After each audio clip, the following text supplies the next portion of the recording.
Good evening, everyone. Good morning to few. And,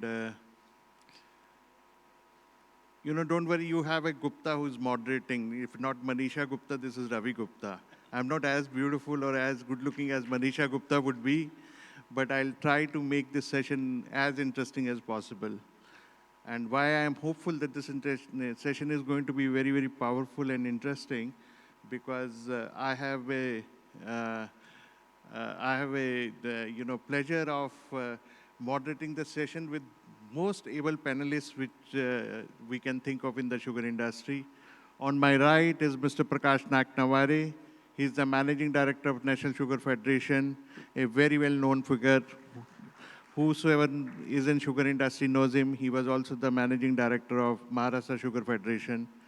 My association with him goes back to my Louis Dreyfus days, which was around 30 years ago. And he's responsible for running all the cooperatives of Maharashtra and now at the national level. On my left, doesn't need any introduction, Mr. Atul Chaturvedi.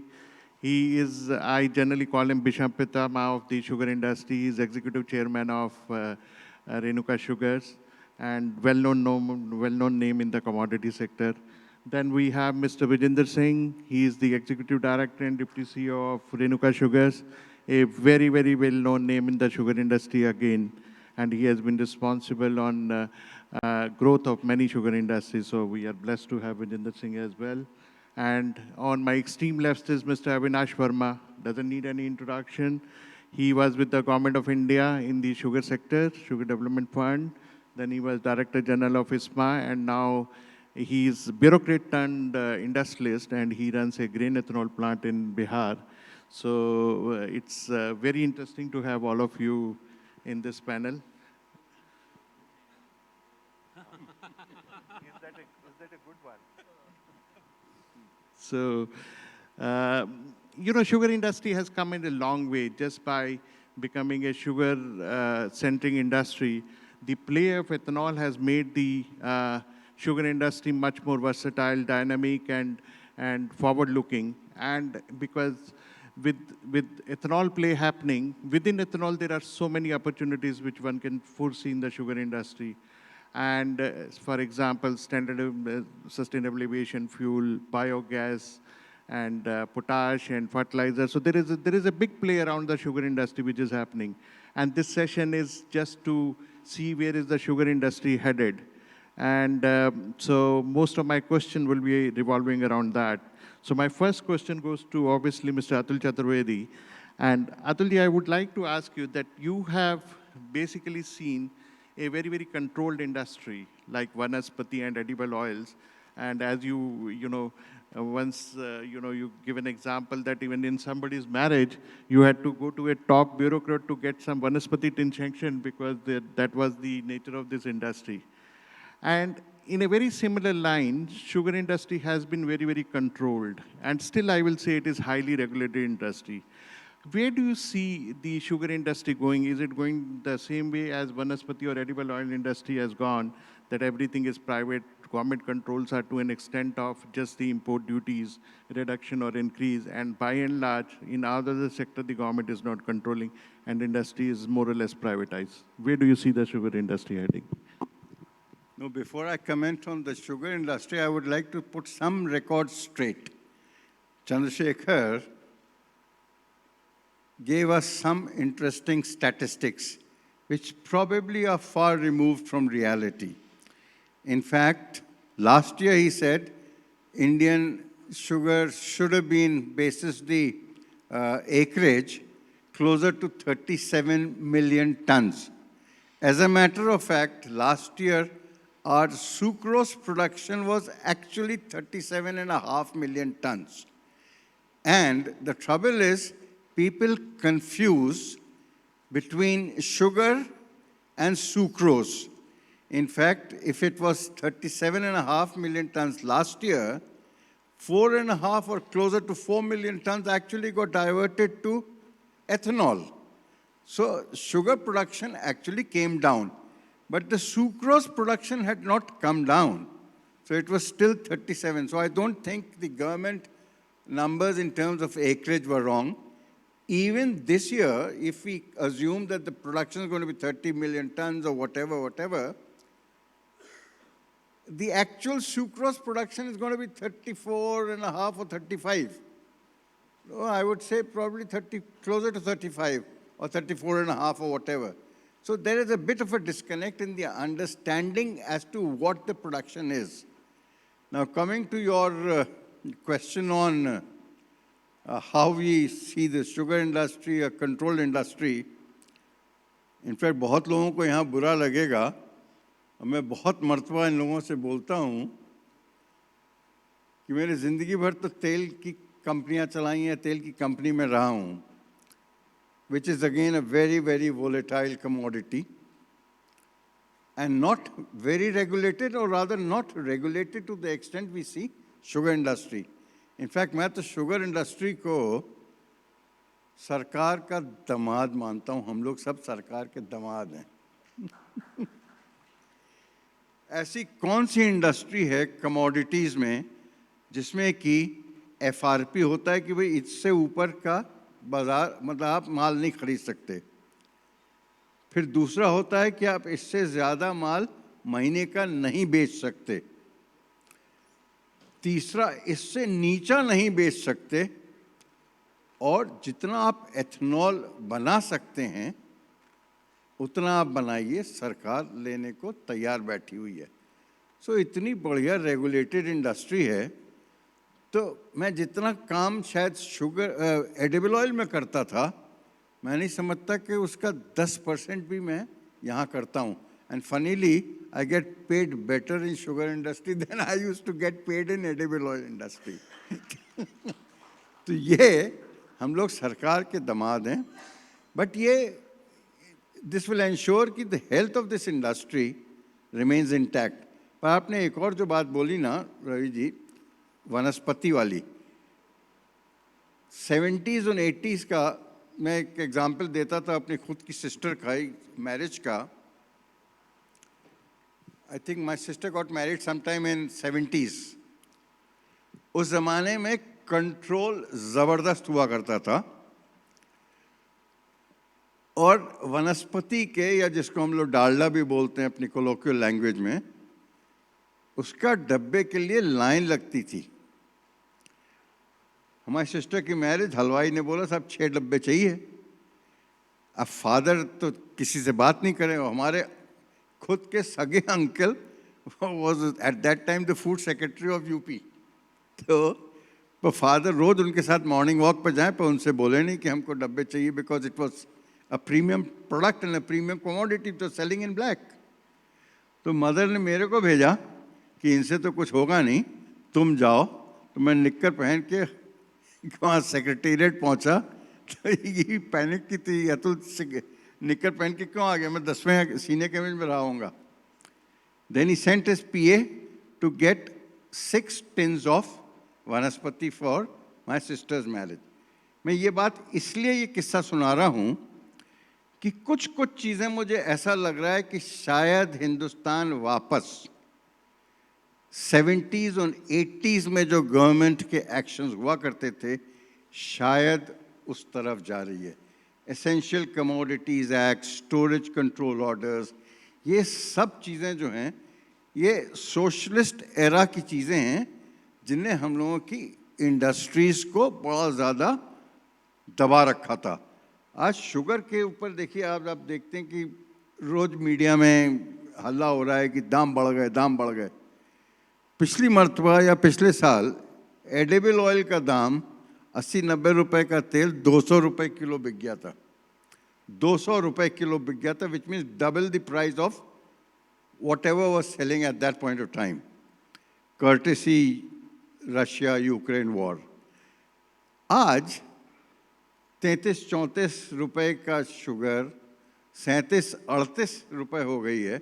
उसके बावजूद भी देखिए इतना ज़्यादा panic हो रहा है market में, जैसे शुगर गायब हो गई हो।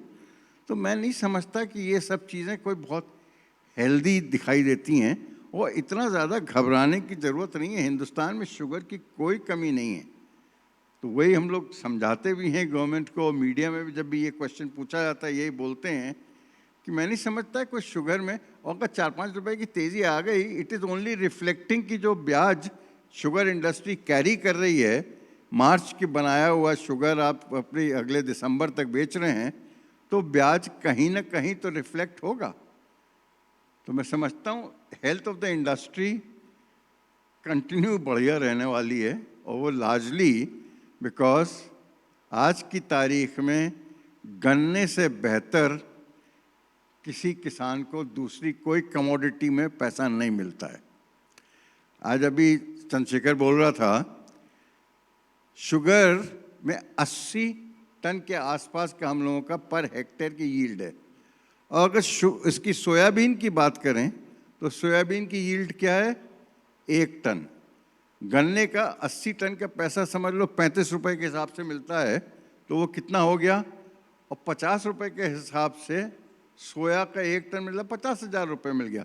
तो किसान क्यों गन्ने को कम पैदा करेगा, ये मैं नहीं समझता। और अगर अपना एकरेज इस बार 6 मिलियन हुआ है, तो मैं समझता हूँ कि आने वाले दिनों में ये और बढ़ेगा, और हम लोग इसको वेलकम करेंगे, क्योंकि आज शुगर सेक्टर अकेला शुगर सेक्टर नहीं रह गया है, ये एनर्जी सेक्टर हो गया है। I think I have spoken enough. No, very, very great insights. And very rightly said that sugar sector has become energy sector without a doubt. So next, I think I'll ask Avinash a question. You know, government has encouraged the grain ethanol, obviously, and encouraged in more than one ways.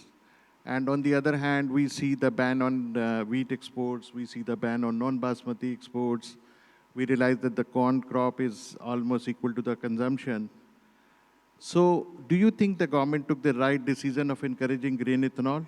And if not, how will around 15, 16 million ton of grains, which is required to make roughly around 7.5 billion liters of ethanol will come? What are your suggestions for the government and for the industry? Yeah, thanks, Ravi, and thanks for having me.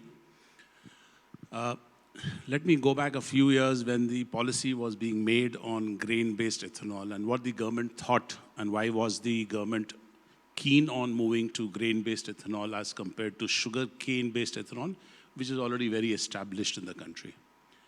First and foremost, the government believed that there will be some kind of a limit on the quantum of sugar cane which can actually get diverted into ethanol.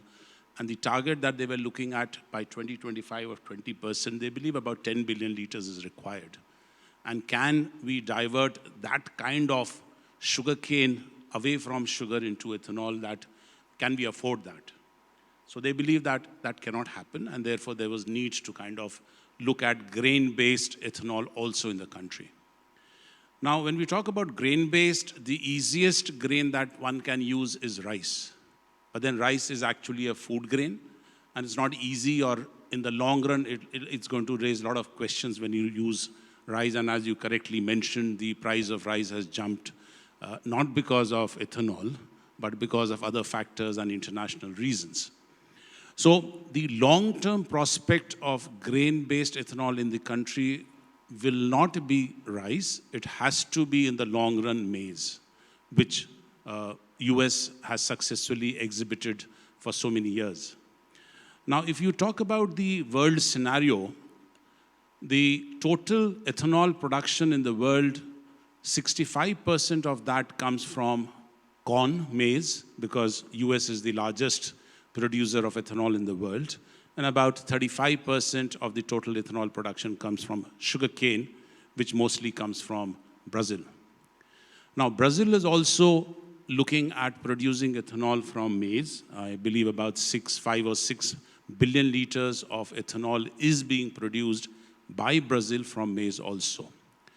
Now, why we should look at grain-based ethanol in India in addition to sugarcane or molasses-based is supplement that.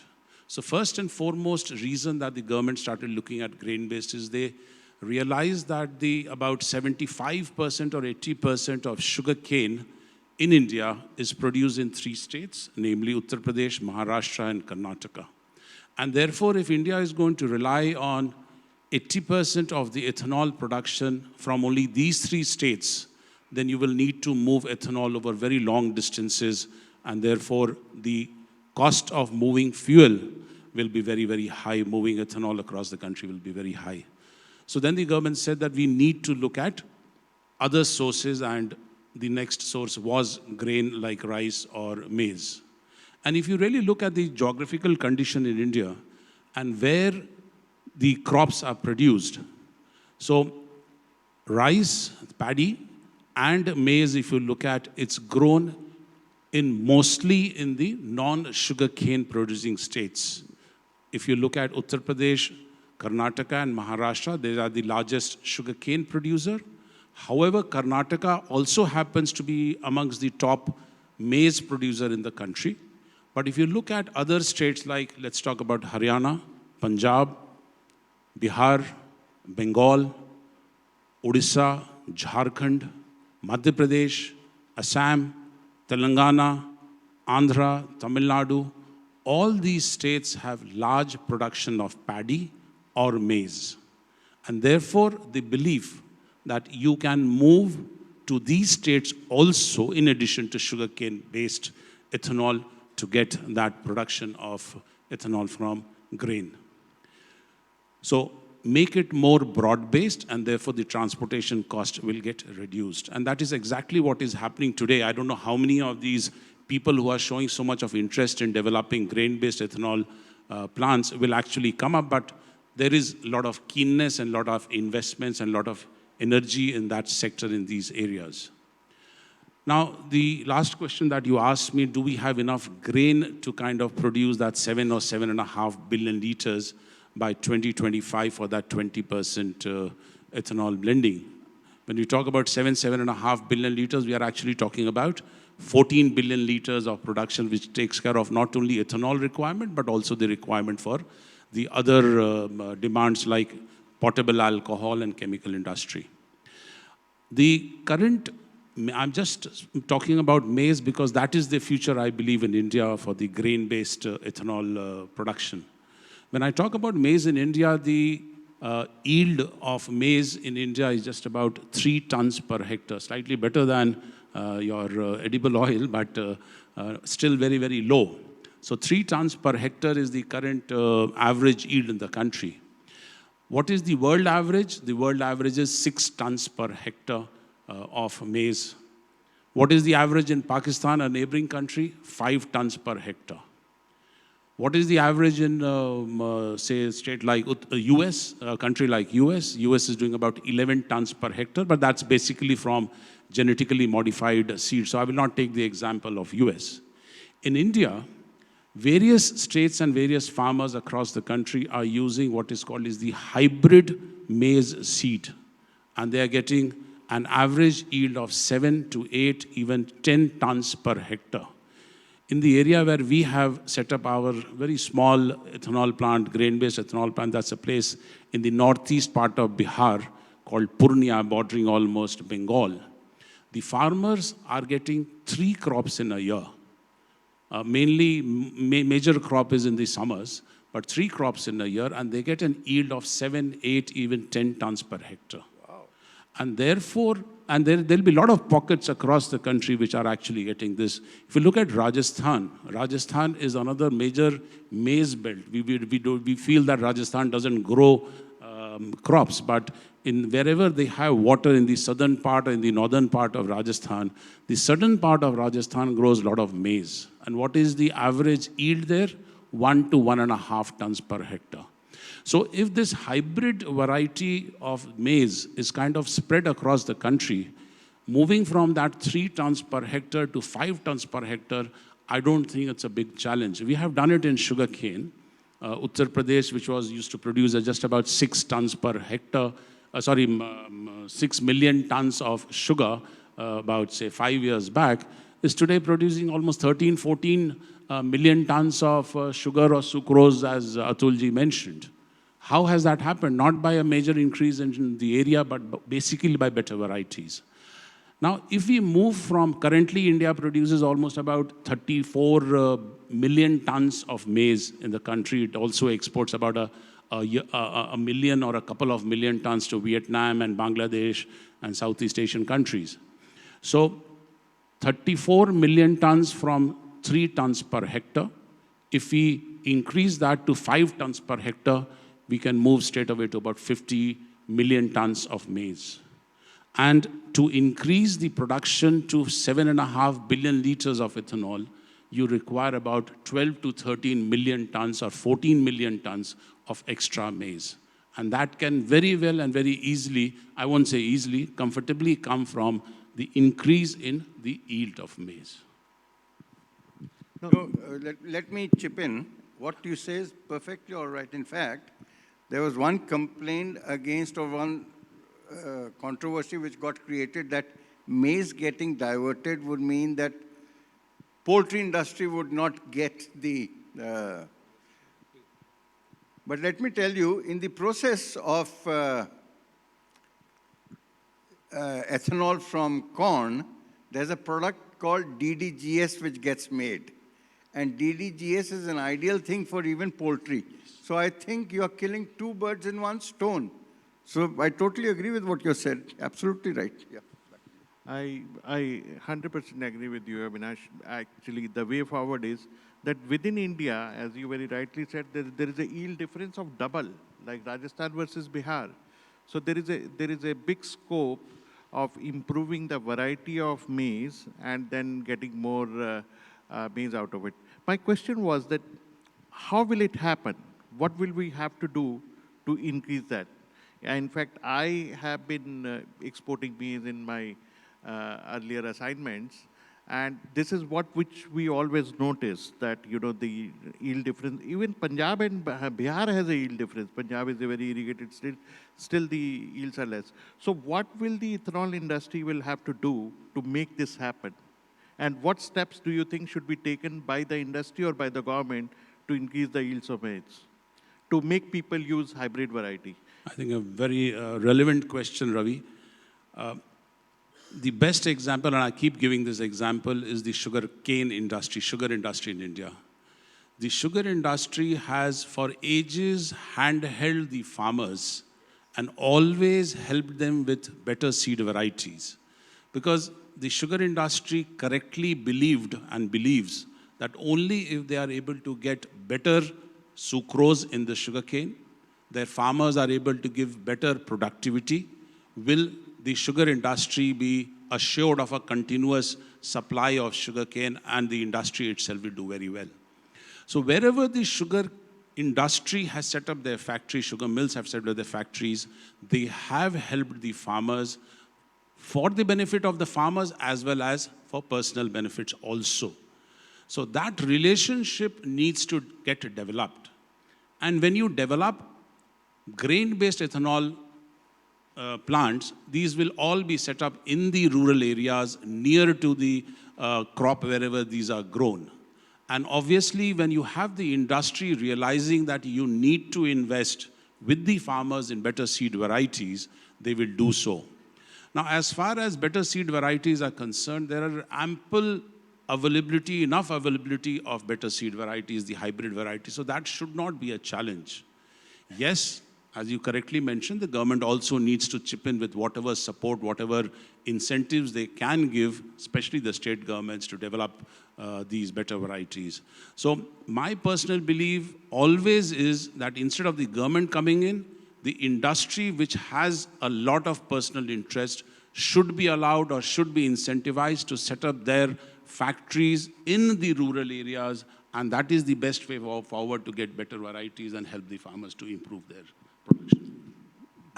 Would it make sense, just like the sugar industry, you have a command area of maybe 15 kilometers, no new sugar industry can come in and things like that? Because then, if you have an assured supply chain, then only the industry, or in this case, the ethanol factories, would be interested in developing like what the sugar industry is. And what's your take on that? I totally agree, sir, and I keep giving example of sugarcane because I've been doing that for a long time. Sugarcane industry, the advantage or the disadvantage to the farmer was that he cannot store his crop. Once it is harvested, He cannot carry it over longer distances to kind of supply to somebody else. And the only customer he had was a sugar mill. Unlike that, a maize farmer has a lot of customers. I mean, not only the ethanol sector, but the poultry sector, the starch industry, very big, human consumption. They can store their maize, they can store their rice for a longer time and wait for better price later on. But to answer your question, and as a little small entrepreneur who's just got into this business, we would love that to happen. And I keep comparing my little industry, little sector with the sugar cane sector, and always believe that Damad, to you're right. Because, I mean, मुझे भी बहुत बार government used to tell me when I used to go with whatever requests, तुम अपने आप को दामाद समझते हो, आके बैठ जाते हो, demand place करते रहते हो. Then the only answer we used to give is, sir, आप तो मुझे सब तरफ से बांध दिए हो, तो कहाँ जाऊँगा? So, the grain-based sector also needs some kind of a policy which can give them that assurance. Because as compared to a sugar cane-based ethanol plant, there are two major challenges to a grain-based ethanol plant. One, they have to fetch the raw material, and the price volatility in that raw material is tremendous, which fortunately for a sugar cane-based industry, it's not there because you have a fixed price. So the Russia versus Ukraine problem created trouble for me in Purnia, and we had the prices, and the prices are still very high. The second challenge that a grain-based sector has is the fuel problem. A sugarcane-based ethanol plant has its own fuel, bagasse, so no price volatility. You are assured of the quantity. But for a grain-based, one has to look for rice husk, sometimes even coal or biomass, and the price really moves tremendously. Rice husk comes from only rice millers, and that's also seasonal. And you are kind of looking at 10 or 12 rice millers in your area, so you can actually get kind of trapped in some kind of... So volatility of price, availability of the raw material is a huge challenge for a grain-based ethanol plant as compared to a sugarcane-based ethanol plant. The advantage also for a sugarcane-based ethanol plant is that they're moving. Dual feed is the next thing that the sugarcane-based people are moving, is you can use your bagasse in the off-season and you can use that grain. No, The moral of the story is to become a damad. Exactly. In these circumstances, yes. no, Avinash, in fact, very well explained. And personally speaking, I think the response to production is the higher prices. And my take is that if government really wants to increase the production of maize, they will have to fix up the price of ethanol not based on the today's price of maize. They will have to incentivize it further so the farmer gets more money from maize and he starts investing in the crop. You know, I give you again sugarcane example. I spoke in a private equity conference 2 years back, and I was telling you now the sugar industry have money and the farmers have money. Farmer will do everything possible to grow sugarcane, yields, on fertilizer, on care of the crop, and so on and so forth, because he's getting a price for that. Similar situation, I think we'll have to bring it for maize, that he gets more than what he is getting today, and he has a assured offtake today. There is a shortage. So if that has to be done, we will have to incentivize maize with prices for a couple of years, and then the cycle starts. So I think I kind of fully agree with you. My hope actually on grain ethanol is more for corn than from anyone else. In fact, I will not claim any big expert on genetically modified seeds, but what I read from internet and the self-service, 16 Nobel laureates have recommended that we can have genetically modified crops. I think it is some negativity of NGOs or so and so forth that we are going against it, but ultimately we'll end up eating the food made from genetically modified crops. You already are eating. Yes, exactly. So this is also one area which we should not close the door to. So very interesting. So now my next question goes to Vijendra Singh. So Vijendra, now my question is that ultimately production cost in the sugar industry as well the ethanol industry has to be made more efficient all the time. And now we have money to invest in the technology, we have money to invest in the production efficiency. What do you think, where will the production efficiency come from? In the which part of the production areas?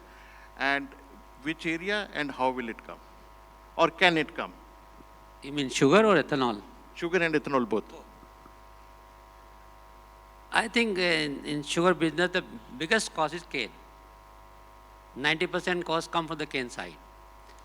So any cane variety will give a better recovery, better yield, helps a lot in reducing the cost. Industry cost is minimally sugar industry. What we consume, a little bit of chemicals, some packing, some manpower. So drastically, we can't cut down the cost industry. We have to focus on the cane side. Obviously, as ethanol will become the big play, and maybe eventually 2G may take over, where the bagasse may be used for production of 2G, bagasse become more valuable. At that point of time, any investment in industry to cut down the steam cost, which is already we say claim 35%, maybe 30%.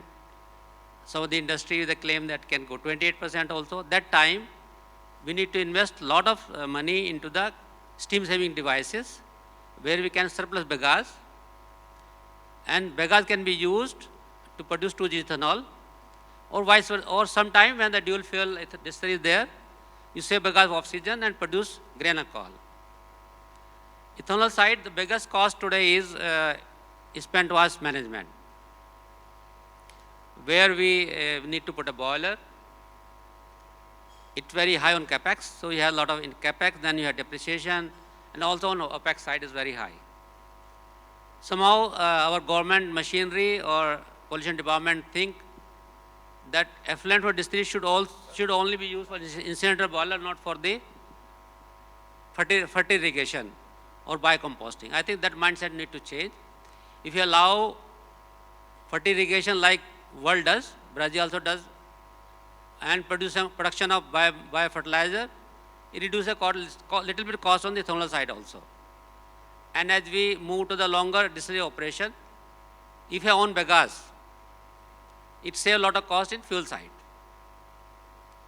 Unfortunately, the power industry or distribution companies are charging a lot of money for the power consumption consumed during off crop. So solar power can be used to some extent, where you can save some extra power during season and can take back that power from the grid during off season to run your distilleries. So apparently there are some major item which you can really attack and get the advantage. So it's all about power and steam. I mean, that is where the efficiency can come in. Is it possible to use some other fuel during the season, which is maybe marginally more expensive than bagasse, dual feed boiler? In fact, I'll tell you, when we were putting up this Mundra plant, at that time, the first boiler which we ordered for the Sadani Wilmar was a dual feedstock, because there was at that point of time a lot of this sawdust available. So to use that, is that a possibility? Yes, it's a possibility. Some region we have the excess rice husk, but what is happening of late, the price of rice husk are increasing in tandem with the coal price or other fuel. Like 2G plant put in Panipat, earlier they said that the biomass will be free. But eventually they start going, when they start buying it, it's not free. The farmers start charging them. And even transporter, collector, who collect the biomass, they're charging heavily from them. So agriculture mass is available, but what price? And what is the size you can really get? The volume is not possible to collect. Getting that fuel to the factory, a little bit expensive and difficult. And that is seasonal also. Rices, like you see, rices you get some for some time. You store it during off crop, you get black, is not usable. So really, reliable fuel is coal, which is very expensive today. So I don't know, it could be a possibility that you have some distilleries on the port where you can import coal and try to run the coal like we do some refineries. But then where would the feedstock go for the Yeah, that be a, distillery? yeah, this thing has to go. Feedstock will not be available. Like in Bengal, you have the maybe corn availability. There you can plan that way. No, also, I guess in the sugar industry, the boilers are too big to run on rice husk, and also it has its own logistics issue. Can I just add? Yeah, please. On the fuel side, मेरा तो छोटा सा experience as an entrepreneur, but we did try sawdust because when we started buying rice husk, we started buying at something like 3.5, 4 rupees per kilo. But then these guys realized that we are relying too much on rice husk, and we landed up buying at 10.5 rupees per kilo. And we started bleeding. So we started looking at sawdust, and also we bought those वो जो होता है ना plywood का जो extra होता, we started buying that, crushing it in our factory, and then using it along with rice husk. But sawdust becomes very light, so you have to have the right kind of boiler.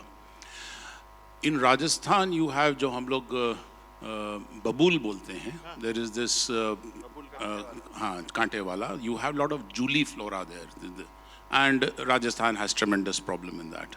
People are using Julie flora in their boilers to make power there. And there is, I believe, one company, I forget the name, producing some quantity of power and also kind of supplying to the grid. So there are a couple of them who are using that. So hey, there is a lot of biomass, but again, as Vijendra ji says, availability and collection will be a huge issue. Even your mustard stack is also can be burned.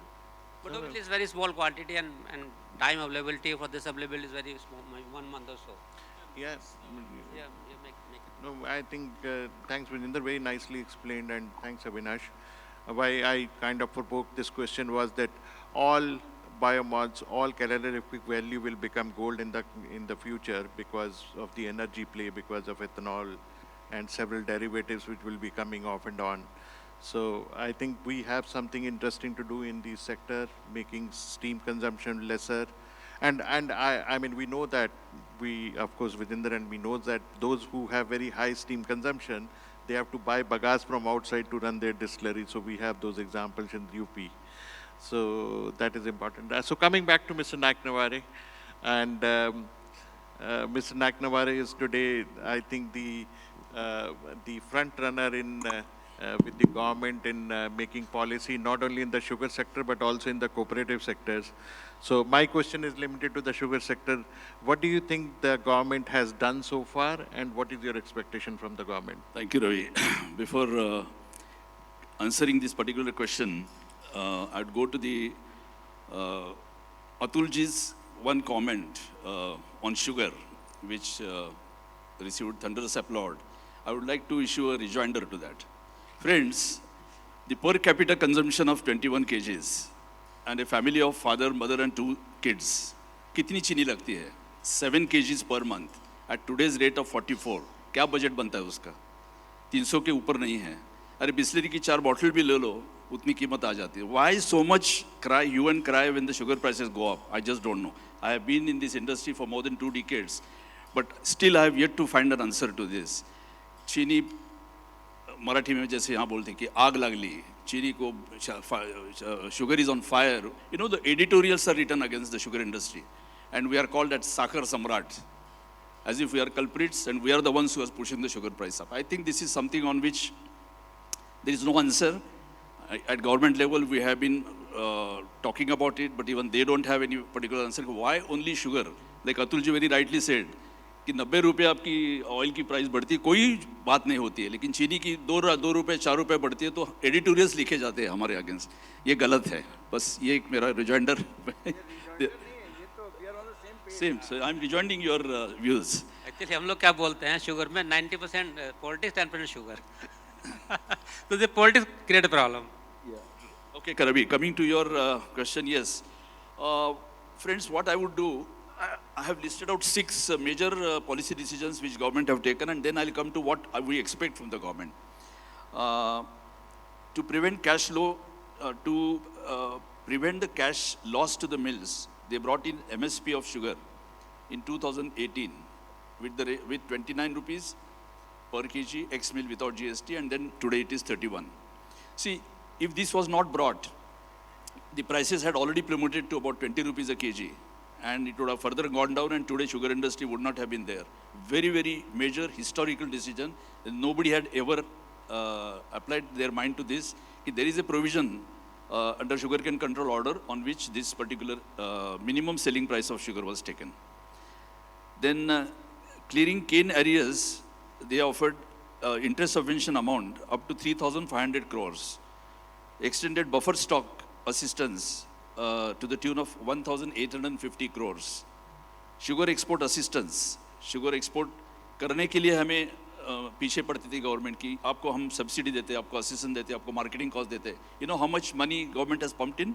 13,055 crore, only on the sugar exports. Then for helping the create distillation capacities for ethanol, interest subvention scheme, as you all know.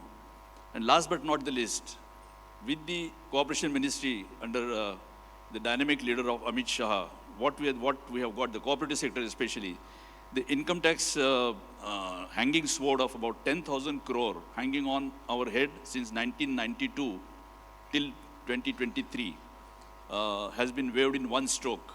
And mind you, Supreme Court decision was something not in agreement with this waiver. But still, government took a very bold decision. So these are the couple of things which we owe to the government. Government has done a great thing for us. And for a change, industry is smiling. I would say there are three stakeholders: farmer, miller, and the consumer. At least in my career of sugar industry, I have never seen all three stakeholders smiling. This is the first year, or perhaps the last year, all three were smiling. You know what? Farmer got his price, good price in time. Miller, their cash liquidity was improved, so there is a smile. And consumer, for a change, also smiled because he never had to pay more than 43, 44 rupees a kg at the retail price. फिर वही बात है, एक family 4 लोगों की कितनी चीनी खाती है? 44 रुपीस की के ऊपर कभी रेट गए नहीं हैं. Now, what we expect from government? Was that your question? Or okay, we expect just another four things from them. First and foremost, there is a high time that we link sugar price with sugarcane price. The raw material के साथ हमारी जो finished product है, उसका linkage अभी भी नहीं होता है. जब तक वो नहीं होता, it's a very, very funny situation, my friends. No other industry has this kind of situation where the raw material price and the finished product price is not linked. हमारे बारे में ये linkage होना बहुत जरूरी है. Then implementing RSF, revenue sharing formula, ये Rangarajan committee ने, जैसे चंद्रशेखर जी ने अभी मेंशन किया था, 10 साल पहले उन्होंने ये recommend किया है कि 75% of your revenue or 70% of your revenue has to be a cane price. बचे हुए पैसे में आप अपना चीनी मिल चलाओ. But recommendation has been accepted by Government of India, but left it to the state governments to implement. Only Maharashtra and Karnataka, they have gone ahead. All other states are not following the RSF. So I for one feel that it should be pan-India revenue sharing formula. It's a success in Maharashtra, it's a success in Karnataka. The third thing is replicating the Gujarat model, win-win model of staggered cane payment. ये एक बड़ा अजीब सा, ये हर CACP meeting में, अभी भी meeting होने जा रही है अक्टूबर में, हर CACP मीटिंग में हमने ये बोला है, नीति आयोग के सामने बोला है, and they both have agreed, they have put it in black and white, gone to the cabinet, that Gujarat is implementing payment of cane in three installments. There the farmer is happy because he gets the highest cane price in the country. There is no agitation. Maharashtra में जो agitation चलता है गन्ने का दाम लेके, nowhere in Gujarat there is an agitation because farmer is happy there. The millers are happy because the interest saving there, they don't have to borrow money to pay cane price. तो बचा हुआ interest है वो गन्ने के दाम में farmer को मिलता है. And of course the consumer is happy. So therefore I thought that the time has come where the Gujarat staggered cane payment model has to be accepted, given government permission, and then pan-India. To match the conversion cost and borrowing cost, the minimum selling price to be raised to 37 rupees a kg. अब ये पूछेंगे आप कि आज के तारीख में चीनी के दाम इतने अच्छे चल रहे हैं, आप MSP बढ़ाने की मांग क्यों कर रहे हो? अरे भाई, I'll take the example of Maharashtra. Maharashtra Cooperative Bank एक benchmark price लेती है और उसके सामने आपको pledge देती है, pledge loan against the stock, and that they are calculating at 31 rupees a kg, not at the price at which you are realizing.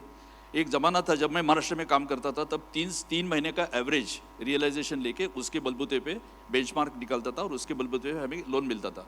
जब से एमएसपी आ गई है, एमएसपी हमारे लिए लाई है, लेकिन बैंक वालों ने उसका फ़ायदा उठाया है और वो अभी भी जो प्लेज लोन देती है वो 31 रुपीज़ पे कैलकुलेट करके देती है। वो आज की तारीख में 100-200 करोड़ का लोन हमें कम मिलता है। Last but not the least, India has successfully created export market and established brand in major importing countries.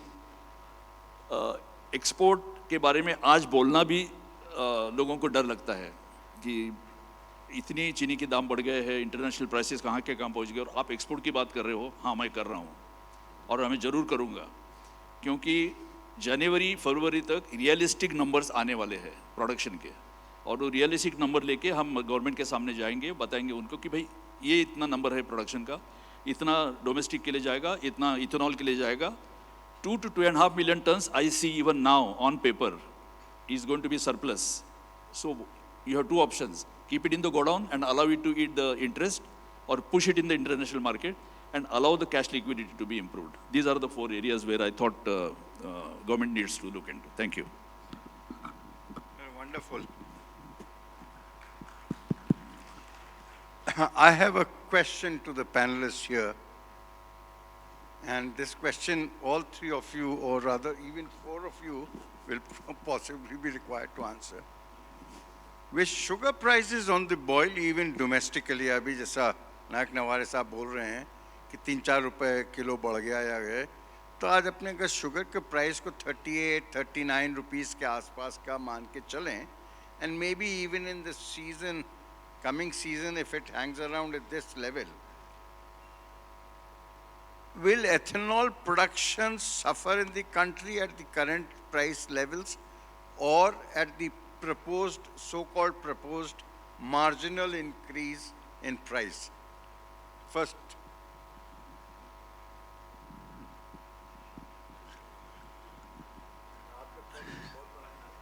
So let me wear that hat now. So as a government, as an ex-bureaucrat, I should say, if I think, then obviously the first priority of the government is to ensure that there is enough sugar to feed the domestic, its own citizens. And therefore, as mentioned by Prakash ji, the numbers are very crucial. I think last year they were taken by surprise when they realized that the numbers finally turned out to be different. And that happens every 5th year or 4th year, that the numbers, I mean, it's very difficult to estimate a sugar cane and a sugar production. Now, there are various kinds of numbers floating around in the market regarding the closing balance. I mean, the government has a number, the trade has a different number, the international trade houses have a very different number.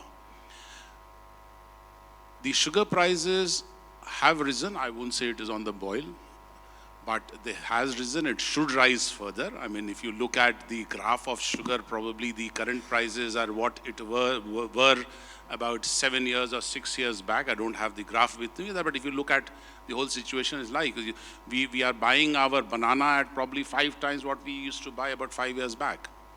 But the government, and the elections around the corner, I mean, 6 months down the line, the election would actually be coming up. And fortunately, unfortunately, we want it, we don't want it, sugar happens to be a very political commodity, not only in India, across the world. And this question nobody really answers. For a government, the easiest commodity today to control is sugar, because of all the powers it has, from the Essential Commodities Act to all the sugar control order or sugar cane control order. They have all the powers, and therefore this is the easiest to control. And this doesn't hurt the farmers directly, which in case of, say, rice or wheat or vegetable or onion or tomato, it hurts the farmers directly. Here it hurts the industry and not the farmers directly. So coming back to the question, will ethanol get sacrificed or sugar, do we have enough sugar? Somebody asked me the question the other day, some friends from international trade houses met me also. So I said, you will probably get the answer in the next 10 or 15 days. If the government feels that there is enough sugar in the country, the increase in the ethanol price from sugar cane or molasses will be handsome.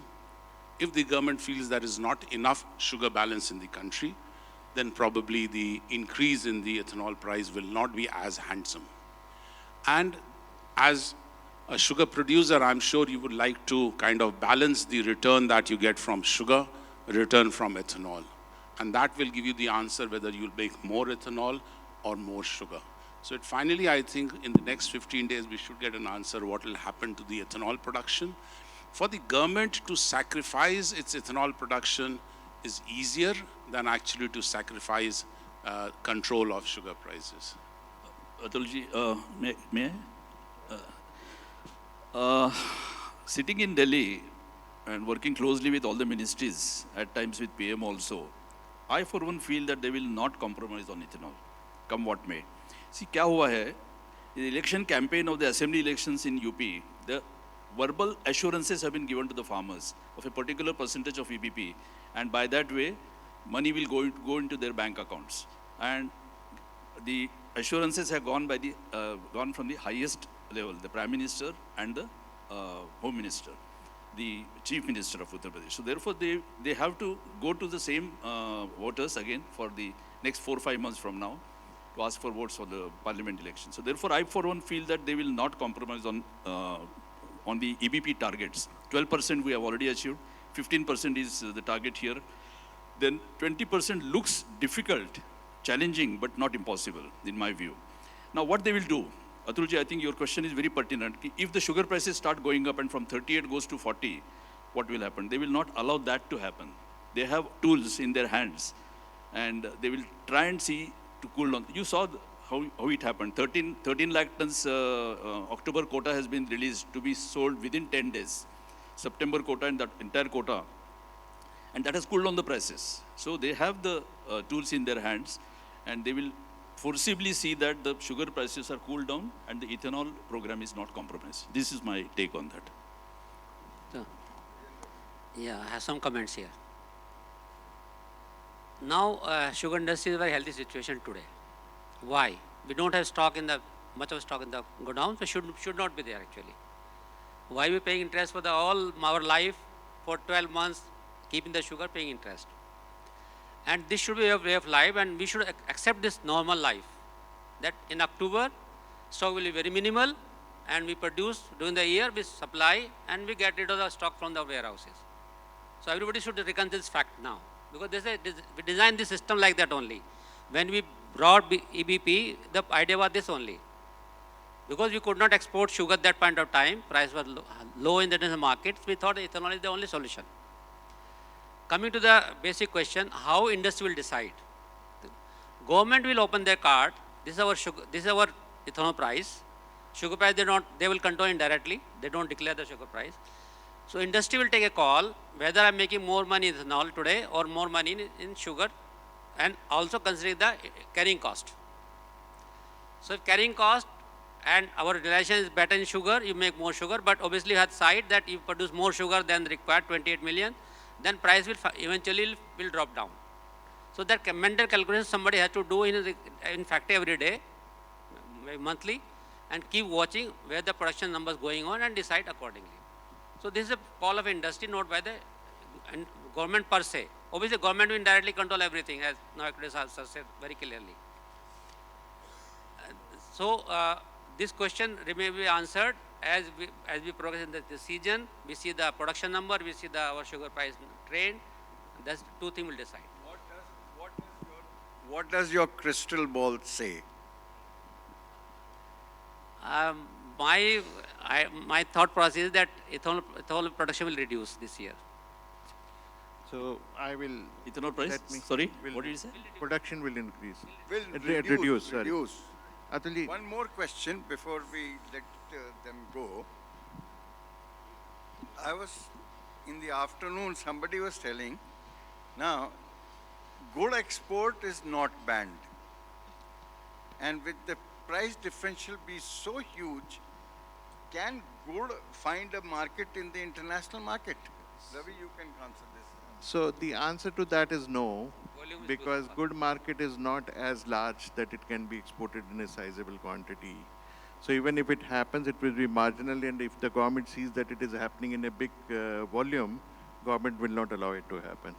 So, and coming back to your ethanol questions which you were asking, I think sugar industry now will have to come out of that mindset of being the damad of the government, because actually going forward, we will have to be prudent and as entrepreneurial as any other industry is. So as an industry, we will have to balance between the domestic consumption, export opportunity, and ethanol. So these will be three things on which your production will get driven.